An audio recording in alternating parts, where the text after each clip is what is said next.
Hi, I'm Scott Bennett, and this is DFW Games, a series of interviews I will be conducting aimed at reigniting interest in developers and gamers alike in Dallas-Fort Worth as a gaming hub. This week I interviewed Terry Nagy of Apogee Software,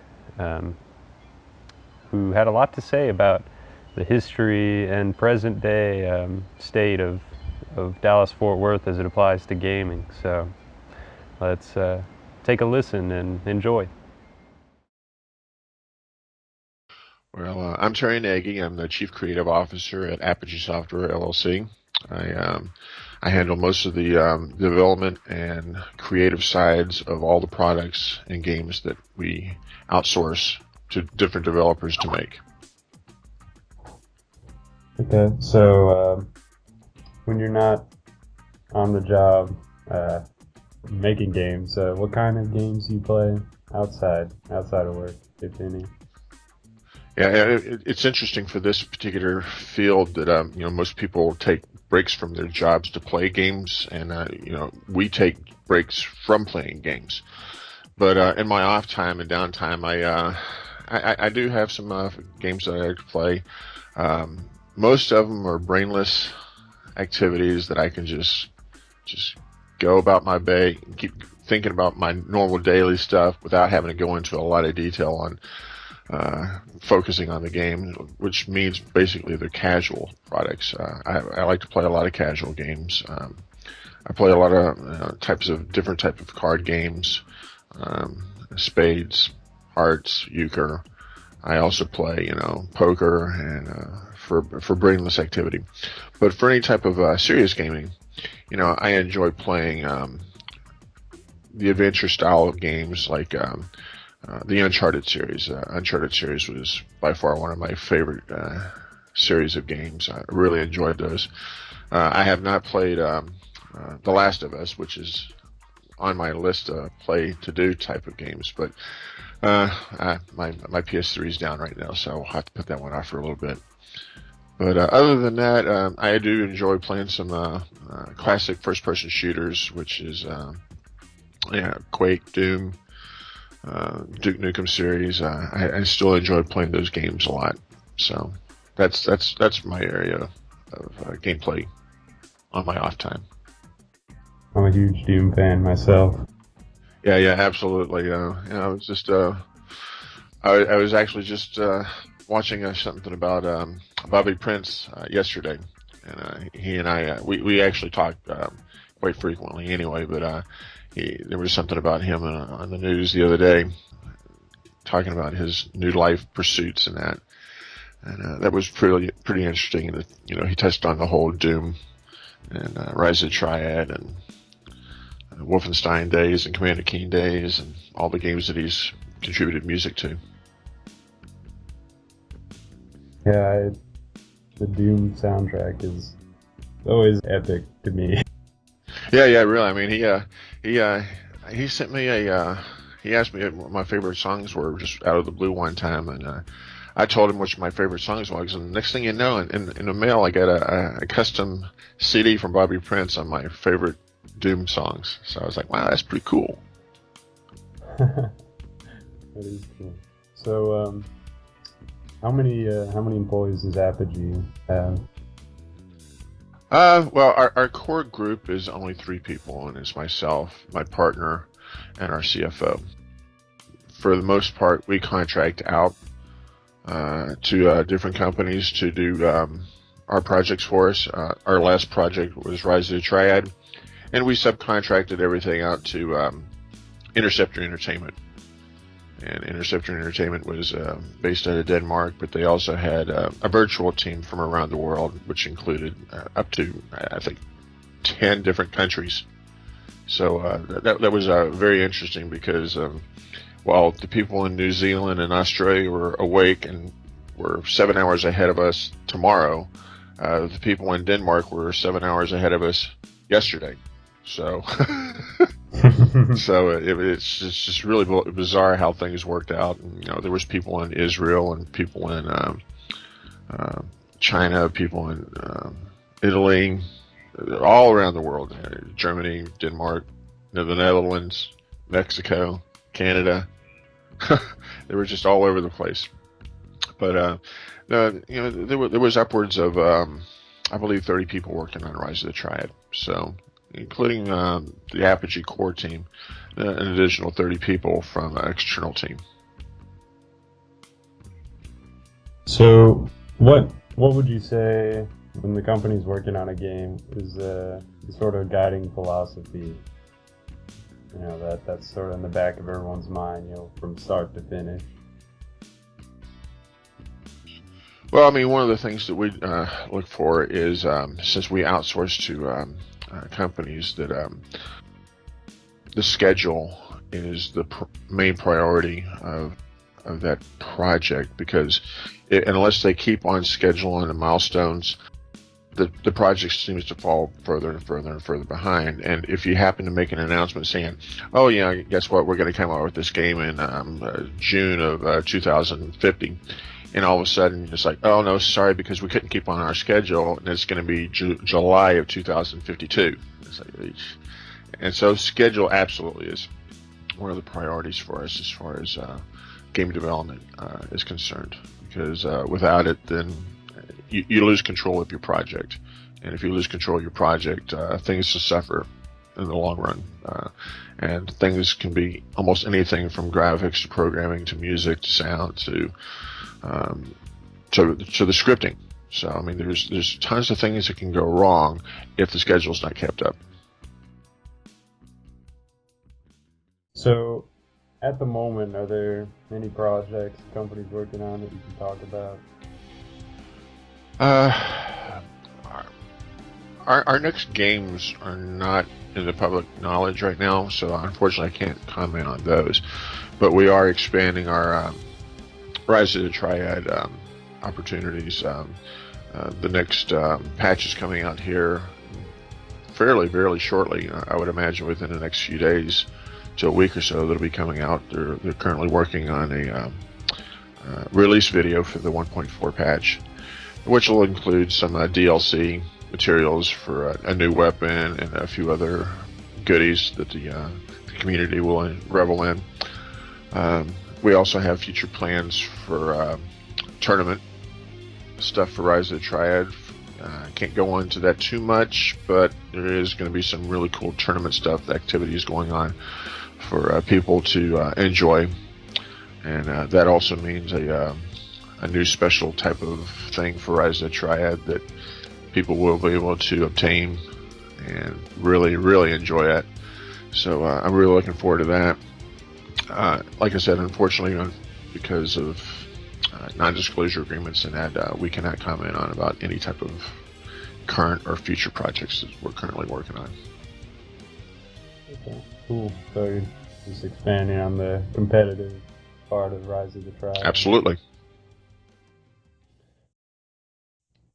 Do you think the Dallas-Fort Worth area in particular could eventually become sort of, gaming hub? I know there's, QuakeCon that happens here annually, and there's a lot of different companies that at least have their, business sectors here. So, do you think that would be any remote possibility? You mean again? Because at one time in the 90s, this was the hub for gaming. The Dallas-Fort Worth area, because Apogee back in the day actually was responsible for, I would say, almost 90% of the gaming that was going on here in the Dallas-Fort Worth area. id Software came to Dallas because of Apogee. Ritual Entertainment formed out of some of the employees from Apogee.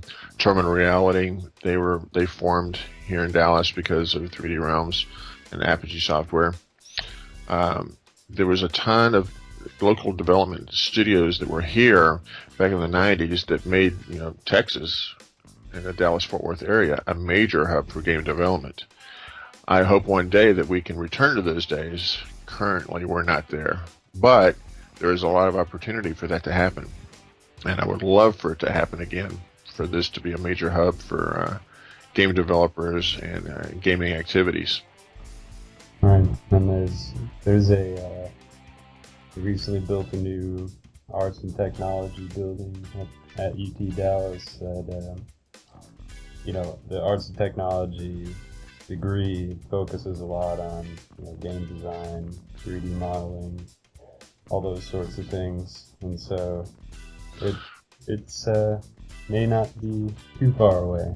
Yeah. The SMU Guildhall also has a very astute program as well, and I know several industry veterans who actually teaches classes at the SMU Guildhall. Very cool. So yeah, there's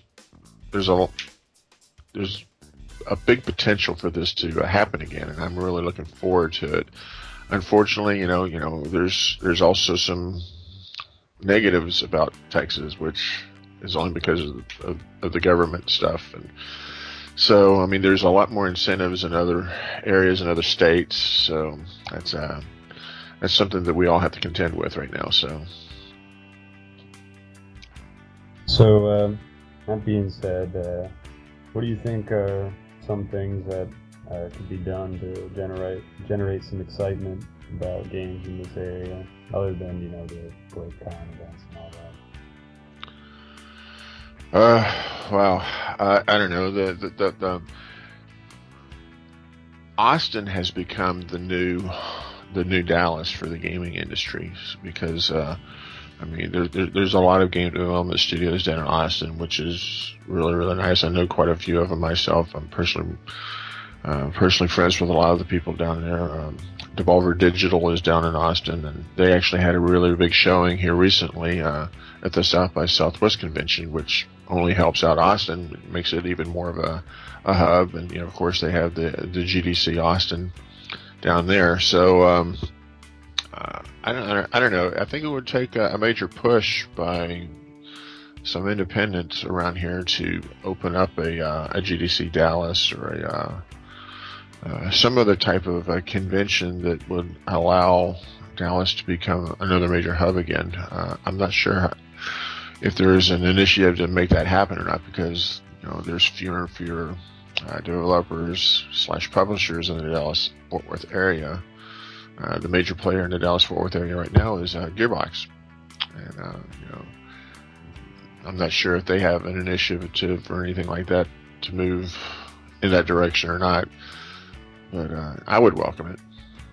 QuakeCon is something that I attend every year, and we've had booth presentations the last 2 years at QuakeCon for Rise of the Triad, and there was also a movement here just recently called FadeCon, which took place here in the Dallas-Fort Worth area as well, back in January, which basically was a bunch of fans who got together that enjoy seeing each other at QuakeCon and wanted to see each other again more frequently, so they created FadeCon, which was, is actually quite small. It was, a small ballroom at one of the local hotels here in Dallas, but Apogee went ahead and participated. I know Gearbox was involved a little bit, and I think some of the id Software people were involved a little bit. And it's just a way to help out with the community to try to help grow this con events for landing and gaming to happen more and more in the Dallas-Fort Worth area. FadeCon was, I think there was probably 200 people there, which actually is quite good for a very first attendance, for a very first one of them, considering the fact that I don't believe there was more than 100 people at the very first QuakeCon. So, Apogee supports that, and if, FadeCon continues, we will continue to support it. That's cool. I think, landing is probably a key element in that, since it's such a big area, Yeah. Everyone coming together in gaming. Yeah, and then 2012 was probably one of the best showings ever for QuakeCon. I remember even on the very last day, the line was out the door at the Anatole, waiting to get into the BYOC, and it was on the last day. There's very little chance of you getting in on the very last day, especially on the line. It was out the door. And then this past year in 2013, everyone was able to get in. They didn't have the attendance that they had the year before, but I mean, everyone was able to get in. There was a large crowd there. We had a really good showing for Rise of the Triad. So, yeah, I mean, it every year it seems to get bigger and better. So I'm only too thrilled and happy to support those types of activities to make it grow around here. So what would you say is the greatest thing about being a part of, the process of developing games? Like what made it really appealing to you? Well, when I first got into it, it was the joy of making something that I enjoyed myself as a gamer, and that was, mid 80s, 85 time frame. Myself and Scott Miller, the original founder of Apogee, separately we were always doing our own things, but then one day we started talking, and I was telling him about a game design that I came up for an adventure game regarding a Titanic style of game, and he was like, "Wow, I just finished one," and it was amazing how so similar our game ideas were regarding this style of gameplay that we collaborated, and we came up with a game called Supernova, which was a text-based adventure game as well. And the thrill of being able to create something that we both enjoyed already, coming from other people, was probably the greatest thrill right there. And it's still a good driving, motivating factor for me now. The whole thought process of Rise of the Triad was to make sure that the game stayed true to the classic cult following that Rise of the Triad had, when it was released back in 1994/1995. And I recall several times during the development cycle that the developer wanted to, I wouldn't say do shortcuts, but they weren't staying true to the idea or the presentation of what was really supposed to happen. My example would be the flame wall. The original flame wall that Interceptor was working on laid down a wall of fire that would form into like a pattern, but it wouldn't move anywhere. It would be there, and it would form this shape, and then it would slowly dissolve away. And I was like, we're going to get crucified if we come out with something like this that doesn't do a fair representation of what the flame wall was supposed to be. And it was a technical challenge for them, but they got it, and they got it working properly. And I said, yes, this is going to work. And at the very first presentation of at QuakeCon 2012, the flame wall was the favorite weapon of everybody. Everyone just loved that weapon because it was so cool, and it represented everything so well, and it was so true to form from the original classic game. And that made me feel really, really good. That's awesome. It's good to see things become appreciated, that you put a lot of time and effort and conscious thought towards. Yeah, absolutely. We've and here, I guess a lot of times people just don't. Developers or publishers, some of them just don't listen to their audience. And Apogee and Interceptor, we've actually tried to listen to our fans. And when the fans sit there and say, "Oh my God, we hate this, we like this, we hate this, we like this," and they'll sit there and say, "What if you did this? What if you did that?" Well, we take all these comments, we bring them in and say, "Okay, what can we do about this to make the fans happy?" And we've done that, over the course of, 1.2, 1.3, and now coming up to 1.4 patches. We've added things to the game based on what the public, fans really want.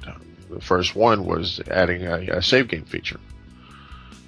People were just upset that wasn't in the original release, and they really, really wanted it. So we hunkered down, we got it done, we put it out. So Unfortunately, I don't believe that's a top priority for a lot of studios out there, is listening and reacting to the fans. But we try to here at Apogee and Interceptor. We try to very much to do that for our fans, and I think they will appreciate it. Cool, definitely. I know plenty of gamers that appreciate game companies listening to their thoughts, and glad to know Apogee's one of them. Yeah, absolutely. You know, and it makes the consumer feel very good that they're speaking what's on their mind. Okay, yeah, sure. There's a lot of stuff out there that's worthless and very opinionated, but we have to take that and distill it down into what the facts really are. And then when they sit there and see that this has happened, they're like, wow, this company actually pays attention to what we're actually saying. And it makes them feel good that someone's listening instead of just saying, yeah, you don't know what you're talking about, you're not into this industry, go away. It makes them feel good because they know their voice is being heard. So that's all I've got. Thank you very much, Terry. It was nice talking to you. All right, Scott, you take care. Yep, you too. Bye-bye. Thanks for listening to this installment of DFW Games. Maybe in the future I'll have some more video-oriented interviews and whatnot, and I'll be interviewing plenty of developers in the area, so keep a lookout for that. See you later.